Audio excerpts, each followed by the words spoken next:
Now, guys, I want you to know that when I say I have been waiting for this movie my entire life, I mean it. Okay?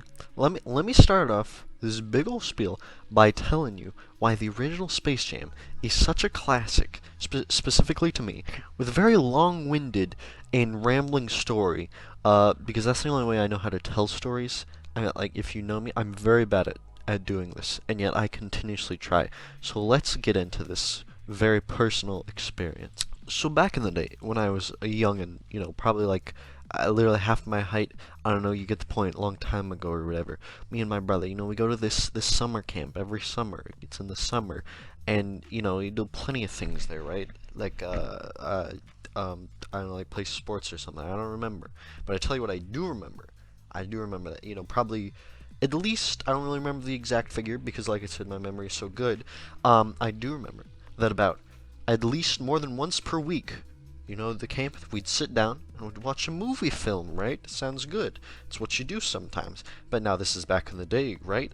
So, I mean, the counselors are not going to pull up Netflix or Quibi or something. You're just going to have to pick between whatever DVDs they had, which is the same DVDs every time. That it doesn't change. So, you've got the same decision every time, and what decision are you going to make? Well, that decision is very simple. You're gonna watch Space Jam every time, boys. That's what I'm talking about. This movie was the shit, okay? Actually, this movie still is the shit. This is a classic. I still have a great time watching Space Jam. It's probably just nostalgia. I mean, I think it's pretty obvious based on that story I told there. But I mean, come on, man. It's like, how I could try and be objective, but who cares? I mean, sure, there's some perks to being an objectively good movie, but I'm not doing that. This video isn't even a review of the first Space Jam, it's the second one. So I'll do that because now I have to look at movies objectively because I'm not a child anymore. But the point is, this is a good movie. Even if it's not, it's still a good movie, and we're just gonna move on. Can we agree on that? Okay, cool. It's a classic. Classics don't have to be good.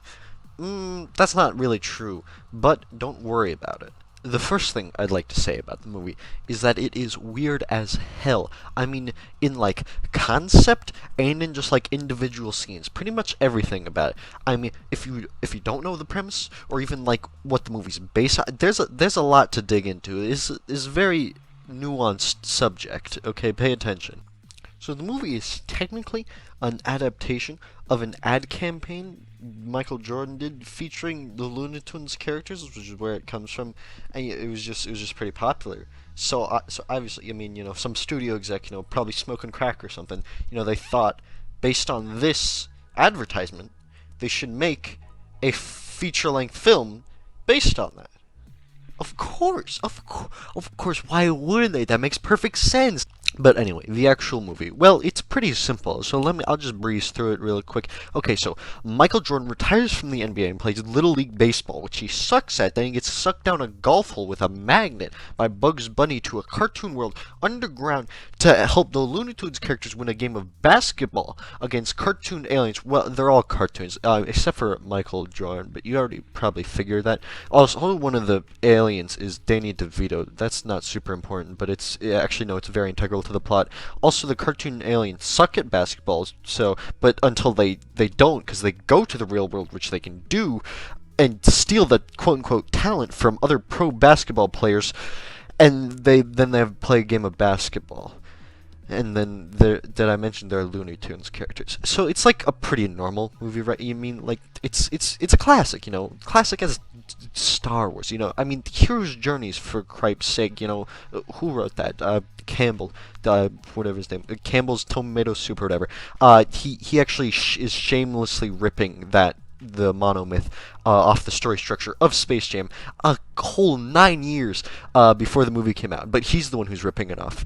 I mean, it's truly unoriginal and kind of shameless, and it's kind of disgusting. Anyway, it's a great movie, and I love it. That's the plot. I hope you understood anything I just said there. Probably not. And the classic ending, where Michael, he jumps from half court, and then he becomes the Looney Tune himself, and he frickin' stretches his arm out from the half court so he can dunk the game-winning basket. Basket is when you throw the ball in but he's at half court. It's weird, and it's just I remember seeing that and I'm like, bro, a dunk from half court, and he just stretches his arm out. Why do they do that in the real game? Just stretch your arm out, dude. That's nutty. That's crazy. I thought that was epic, and I wish more people agreed with me. I feel like a lot of people hate on this movie, but I don't understand why. It's beautiful. There's truly amazing imagery, chock full in this gem. I mean, this kind of stuff, you'd never see this stuff today. It's absurd. So, how do you make a sequel to that today, in modern day? I mean, yeah, it's pretty confusing, right? You wouldn't really imagine that would be easy to do. So we're going to talk about that sequel, which now exists. Wait, I'm actually going to talk about the movie this video is reviewing? Who wrote that in? No, more backstory first, on the sequel this time, though. It's pay attention. So we're back at camp, right? You know, all the kids, you know, that we all love Space Jam, right? Because it's of course, actually, I don't need to explain. We all know that Space Jam is good. I'm just going to keep saying this so until it gets ingrained into your brain. It's like hypnotism. Anyway, everyone's like, they should make a sequel. They're probably not, because LeBron James is playing basketball, but they should. So it seemed this movie would probably never be. The fates never really would align as the circumstances would present. Because LeBron James, he's in the prime of his career when we're talking this time frame. You know, he's got to be training all the time. But, you know, I mean, LeBron James's career isn't over now for playing professional b-ball or whatever. But it seems like it's pretty close at this point. So what many athletes do in the scenario is that they go on to become an actor. I mean, of course, you know, The Rock, he's a famous guy. He was in the WWE, obviously, you know, Tom Brady, J.J. Watts, they both hosted SNL and did great jobs, I should say. That's the best joke I told in this video. So it's a pretty common decision. So with the role so pristine and LeBron finally having a chance to take on some other work, it seemed the stars had finally aligned, and this movie would have be made. Great stutter. And then this little old thing called the coronavirus pandemic came in, and they ruined it. They made this movie come out way later than I would have wished it had, but now it's finally here. You know, I was hyped for this movie. When I heard it, I was like, yes, let's go. But I mean, that was before, you know, everything shut down. And then I kind of lost interest. I wasn't really paying attention to it because I knew it would be a long time. But you know, time went on, and eventually this movie re-entered my perceptual sphere. When we got that first trailer. Actually, that's not true. The first time I heard news about this was the whole thing with you know, Lola Bunny when they were doing the character redesign. That's a really weird story. I don't really want to get into that. So I'm just going to talk about the trailer now, okay? Is that cool? That's a whole other thing. Watch a different video. I don't want to put that much effort into writing a script on that. It's really weird, man. Don't do that. Don't make me talk about it. I'm not going to do it. I'm not going to do it. Serious. Okay, I'll talk about it a little bit. So this Lola Bunny in the first movie, she's a real smoke show, real fox, right? I'm killing myself saying these words, but the point is that she doesn't have big boobs in the new one, and that's the whole story, and people on the internet are very upset about this, and I just wish I could delete the internet when I hear things like this, but we truly do live in a society. Anyway, the trailer, what do I think about it? It's horrible. It really concerned me. Now, the first thing I realized after watching this trailer is that it's pretty much nothing like Space Jam 1. I mean, you can kind of tell, because it says Space Jam at the end of the trailer. I mean, kind of throughout. It's just a lot different. LeBron, he's not like a bad actor in this show. He doesn't show off a ton of lines. It's just kind of, I don't know, it's kind of whatever. I also didn't know Don Cheadle was going to be in this movie, so that's pretty cool, I guess. He's a cool guy. I also noticed that I don't think I laughed at a single one of the jokes. I think there were jokes, but I mean, at times the jokes aren't even jokes. It just doesn't make sense. Now, it's a children's movie, right, or a family movie, granted, but that doesn't mean it has to be this stupid, man. Children's entertainment can be engaging for all audiences. It's been done well before, but this is not good, guys. This is very, very concerning, okay? But again, it is a trailer. Maybe the actual movie is not this bad.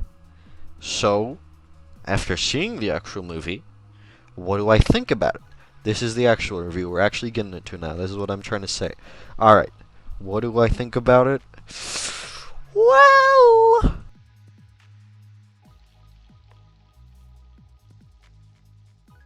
well, well, I'm afraid to say it, guys, but it's actually the best movie ever made for one simple reason.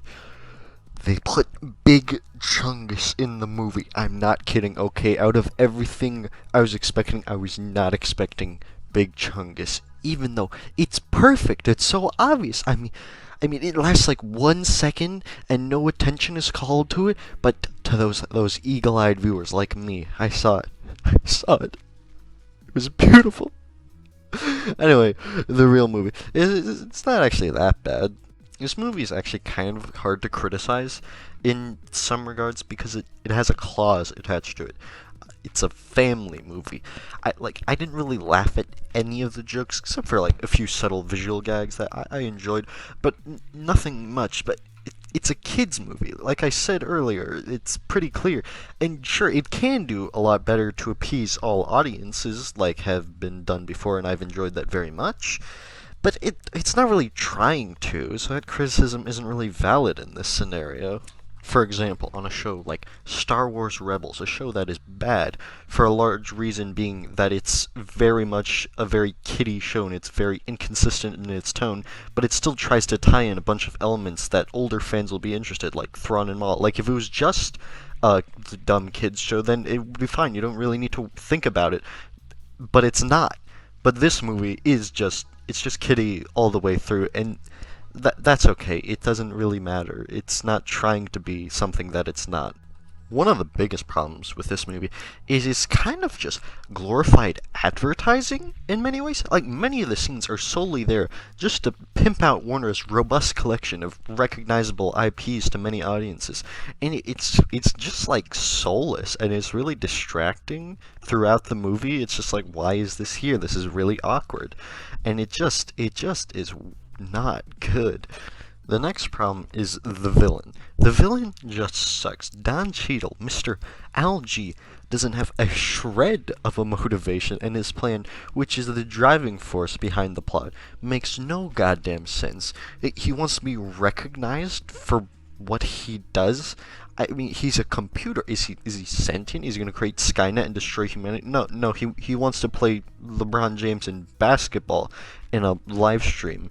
And if LeBron loses, he has to stay inside the computer world. And if Al wins, then what? What does that do for him? Why not do things literally any other way to be recognized? It's really not that hard based on his abilities throughout the movie. The characters are also not even really characters. They're just caricatures. And I mean, this is like, I think this is kind of acceptable with the Looney Tunes, but LeBron and his son and Don Cheadle, they're all very two-dimensional, and most of the movie revolves around LeBron and his son's relationship, and it all just comes off being really flat and superficial. This is also totally a nitpick, what I'm about to say, but this movie has a lot of scenes about video games, but it's a movie, and no movie I have ever seen has had a natural scene based around video games. I don't mean like a video game adaptation, that's probably also true, but like a scene where the characters are playing video games, okay? And I mean, this movie commits the cardinal sin of dealing with that. The Xbox isn't even on, or the controller, you idiots, you amateurs. How could you forget to not do that? It's the most obvious thing. How could they not notice that or try to fix that? It's so simple. I really don't have anything overwhelmingly positive to say. I think LeBron is doing a sufficient job. It's not good, it's not bad, it's fine, it's acceptable. Makes the movie, I guess, a whole lot more palatable in the end. And just overall, the movie is just functional. If you don't think about it much, the story is simple and accessible. The cartoons are well animated, although you may develop ADHD from the haha so random insane humor employed throughout it. That's because it has to hold a child's attention, which is a lot harder than an adult. I actually don't even have that much to say about really any of it. I mean, or I forgot what I was going to say, because the movie is pretty forgettable in the end. I like the joke with Michael B. Jordan in it.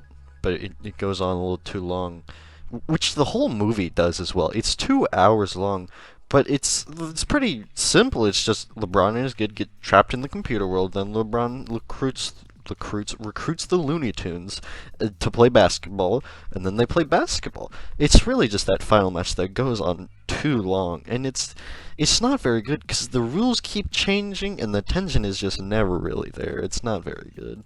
Really, this movie doesn't deserve the same criticism I'd give other things, because really, it's just a kids movie, guys. I can't emphasize that enough. I don't think kids movies really need to be reviewed unless they provide something that makes it worth talking about.